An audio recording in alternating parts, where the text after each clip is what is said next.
લોકસભામાં ચૂંટણી સુધારા પર અમિત શાહનો વિપક્ષને સવાલ, જ્યારે જીતો ત્યારે ઈવીએમ સારા, હારો ત્યારે ખરાબ। લોકસભા ચૂંટણી સુધારા પરની ચર્ચા દરમિયાન ગૃહમંત્રી અમિત શાહે વિપક્ષ ખાસ કરીને કોંગ્રેસ પર આકરા પ્રહારો કર્યા છે।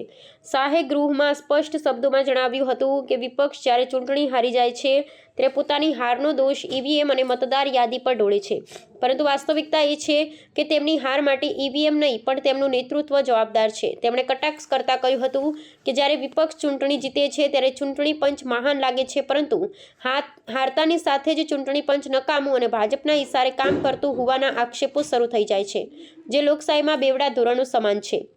ઈવીએમ અંગેના વિવાદ પર પૂર્ણ વિરામ મૂકતા ગૃહમંત્રીએ ઐતિહાસિક તથ્યો રજૂ કર્યા। તેમણે ગૃહને યાદ અપાવ્યું કે ઈવીએમ પ્રક્રિયાની શરૂઆત 1989માં રાજીવ ગાંધીની સરકાર દ્વારા જ કરવામાં આવી હતી અને 2002માં આ પ્રક્રિયાને કાયદાકીય માન્યતા મળી હતી। અમિત શાહે વધુમાં ઉમેર્યું હતું કે 2004 અને 2009માં જ્યારે યુપીએ સત્તા પર આવી અને ઈવીએમનો ઉપયોગ થયો ત્યારે કોંગ્રેસને તેમાં કોઈ સમસ્યા નહોતી, પરંતુ 2014 પછી સતત હાર મળતા તેમણે ઈવીએમ પર શંકા કરવાનું શરૂ કર્યું છે। તેમણે દાવો કર્યો કે ઈવીએમને કારણે ભૂતકાળમાં થતી બૂથ કેપ્ચરિંગ જેવી ગેરરીતિઓ અટકી છે અને ચૂંટણી પ્રક્રિયા વધુ પારદર્શક બની છે।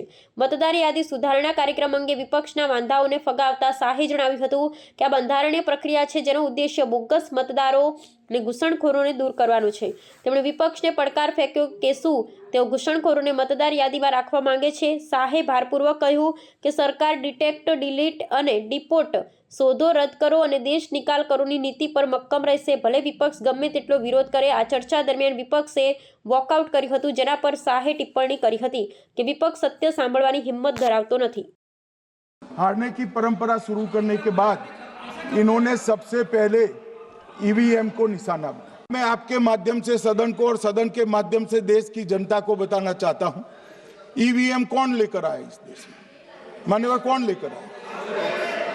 15 मार्च 1989 को जब राजीव गांधी इस देश के प्रधानमंत्री थे तब ईवीएम लाने का कानूनी बदलाव किया गया था। अब राजीव गांधी के ईवीएम के कानून का भी विरोध कर रहे हैं।